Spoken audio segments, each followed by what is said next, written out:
주옵소서. 예수님의 이름으로 기도드리옵나이다. 아멘. 자, 그렇게 누가복음 1장 오늘은 26절에서 38절까지의 말씀입니다. 자, 천사 가브리엘이 이제 드디어 하나님의 때가 되어서 메시아를 보내시는 때가 되어서 다시 올 엘리야, 세례 요한을 준비하기 위해 그의 부모가 될 사가랴를 방문합니다. 그러나 사가랴는 천사가 하는 말을 믿지를 못했습니다. 그래서 확증을 요구했어요. 어떻게 우리 아내에게 이런 일이 일어나겠는가 라고 하면서 그 말을 믿지 못하였습니다. 그래서 천사가 뭐라고 얘기하냐면 19절과 20절에 천사가 대답하여 이르되 나는 하나님 앞에 서 있는 가브리엘이라 이 좋은 소식을 전하여 내게 말하라고 보내심을 받았는데 보라 이 일이 되는 날까지 내가 말을 못하는 자가 되어 능히 말을 못하리니 왜냐하면 이는 내가 내 말을 믿지 아니함이거니와 때가 이르면 내 말이 이루어지리라 하더라. 그러니까 이 천사의 반응, 천사의 대답을 보면 알 수가 있어요. 사가랴가 하나님 앞에 간절히 간구를 했고 하나님께서 그걸 들으시고 지금 천사를 보내셔서 사가랴의 가정을 통하여 하나님의 일을 이루시려고 섭리하시는 것은 맞으나 도리어 사가랴가 이 천사의 말에 믿음으로 반응하기보다는 자기의 경험, 인간적인 생각, 어떻게 보면 뭐 당연하긴 하지만요. 그것 때문에 믿지 못하고 불신하는 모습을 보여줍니다. 그래서 천사 가브리엘이 이 복된 소식 앞에서 너가 믿지 아니하므로 너가 이 일이 이루어질 때까지 말을 하지 못하리라. 침묵의 시간을 주는 거죠. 하나님의 뜻이 온전히 이루어지기 위해서는 너가 차라리 말을 하고 있지 않는 것이 낫겠다. 뭐 이렇게도 얘기할 수 있을 것 같습니다. 자, 이렇게 사가랴에게서는 이런 일이 일어났고 한편 이제 오늘 볼 것은 이제 6달이 지난 이후의 일이에요. 실제로 이제 아내 엘리사벳에게 잉태가 되었고 엘리사벳은 매우 신중해야 되잖아요. 나이가 많이 들어서 지금 아이가 난 거기 때문에 안전해야 되겠고 또 사람들 앞에서 이 귀한 일들이 사람들의 어떤 뭐라 그럴까요? 생각이나 이런 것들로 또 훼손되지 않기 위해서 숨어있는 기간이 있었는데 6개월이 지났다. 그리고 이제 오늘 말씀이 시작이 되는 거예요.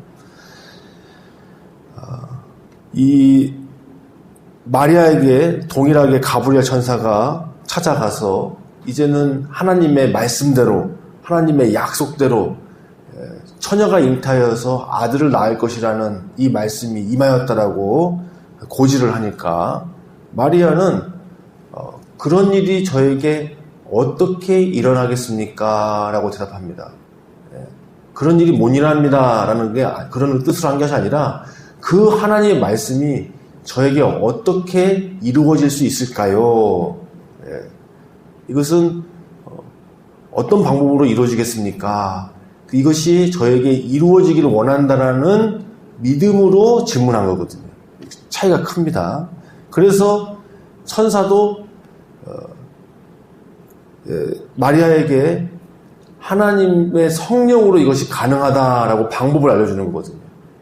하나님의 말씀에 성령으로 이것이 이루어질 거라고 기록되어 있는데 바로 그렇게 너에게 이루어질 것이다 라고 알려줍니다.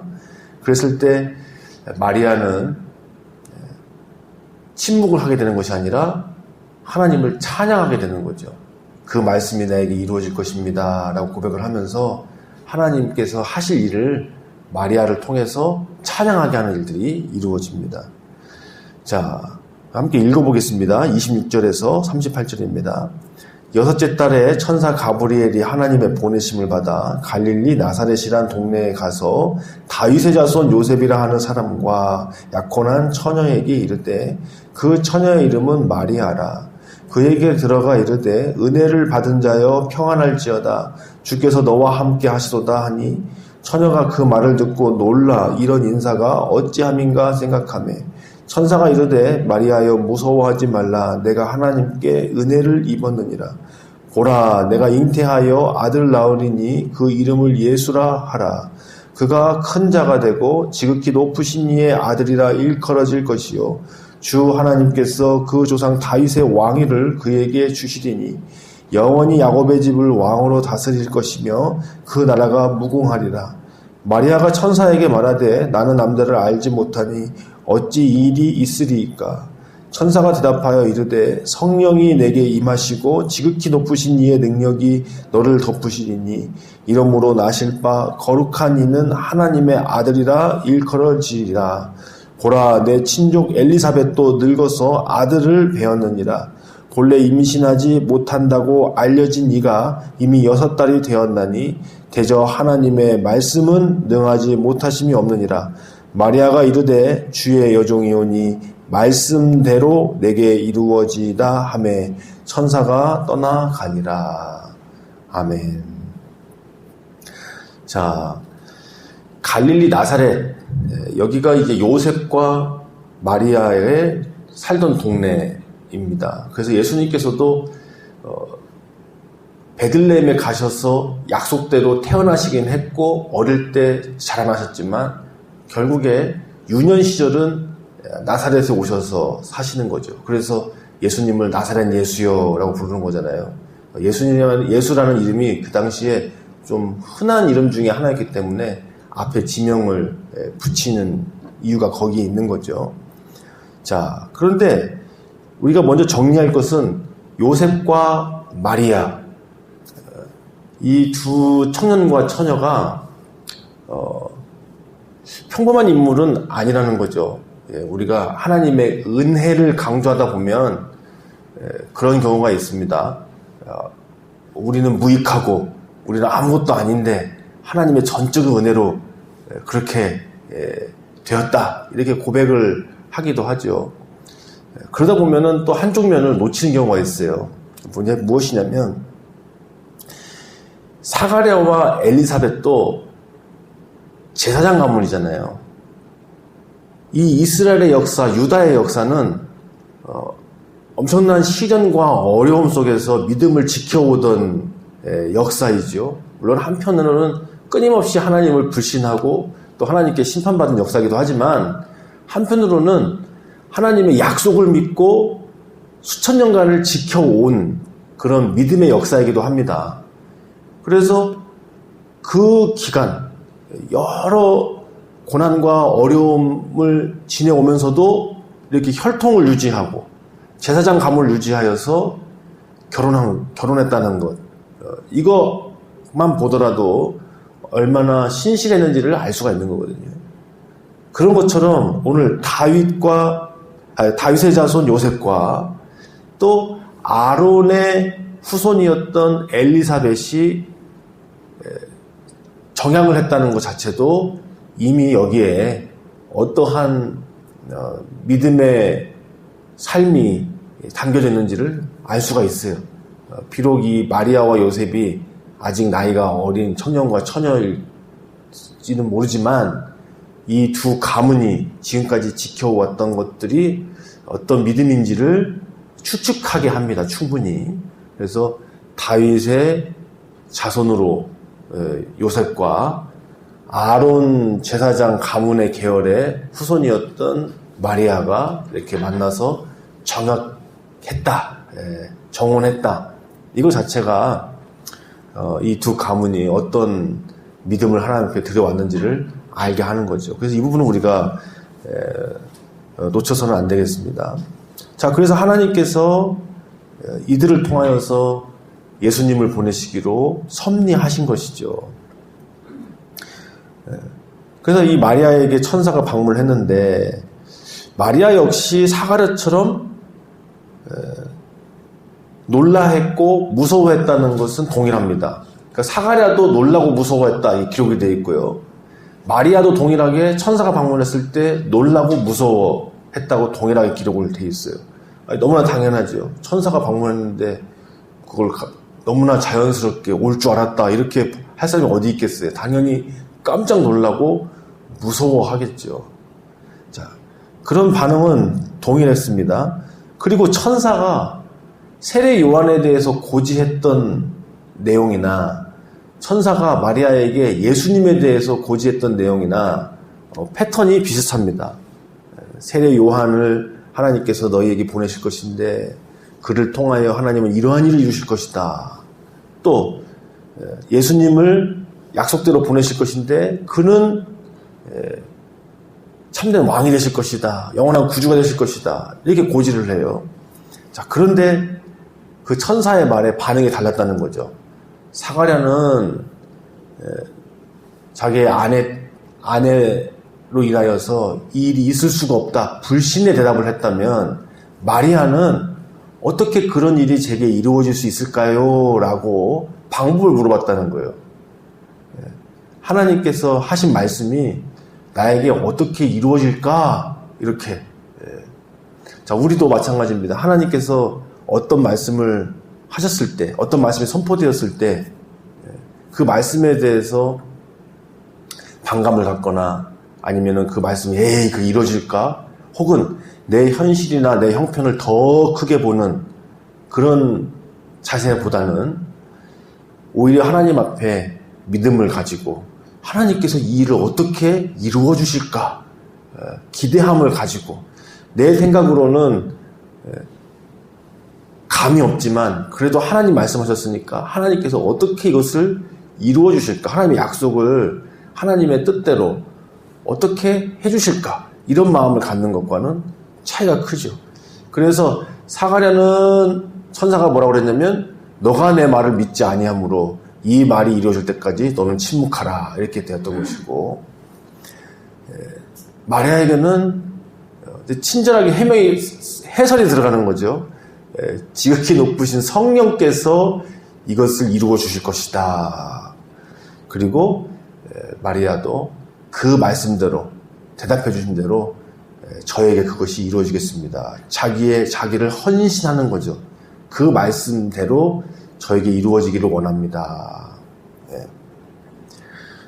처녀였던 마리아가 이렇게 임신하는 것은 죽을 수도 있는 결단을 한 것과 마찬가지죠. 그런데 하나님의 말씀을 받아들이는, 그렇게 이루어지기를 원합니다. 고백을 하게 됩니다.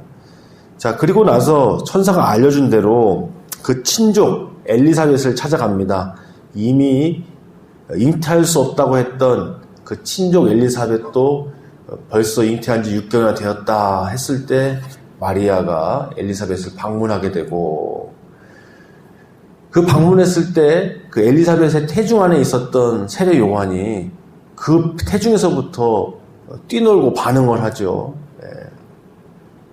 그러면서 3개월 동안 함께 있습니다. 임신 기계월이 보통 우리가 9개월 동안 우리 임신하고 있으니까 거의 이제 엘리사벳이 출산을 할 때쯤 되어가지고 3개월 동안 같이 머물다가 이제 마리아도 돌아가게 되는 거죠.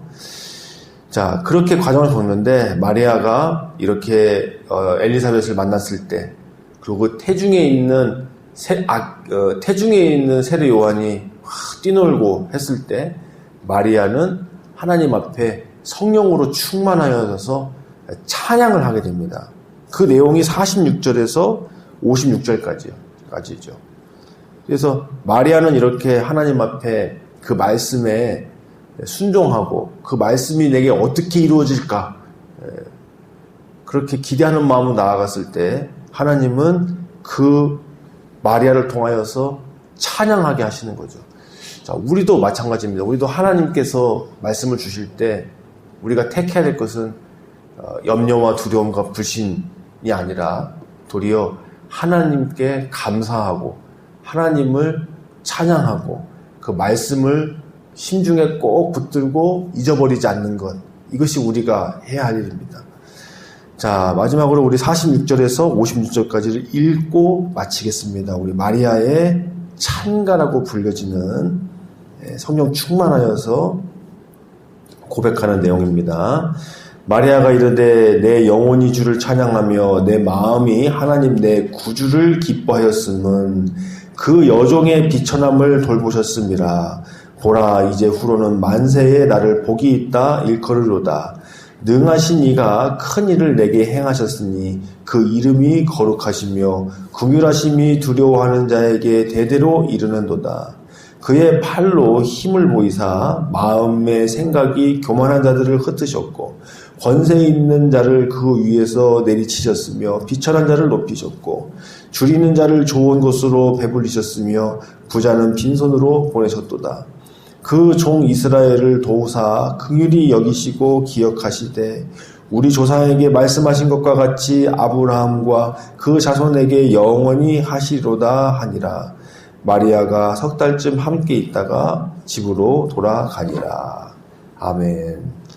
자, 이렇게 우리 마리아의 찬양이 또 우리에게도 동일하게 나타나기를 또 기대하였으면 좋겠습니다. 기도합니다. 살아계신 하나님, 예수님을 이 땅에 보내실 때 신실한 자들, 믿음과 순종 있는 자들을 통하여 섭리하시니 감사합니다. 오늘 우리에게도 하나님 살아계셔서 삶 속에 찾아오셔서 주의 말씀을 들려주시고 그 말씀을 믿고 기대하게 하시니 감사합니다. 하나님, 우리의 삶의 불신보다는 하나님을 찬양하고 하나님을 기대하는 믿음이 더욱더 가득하게 하여 주시옵소서.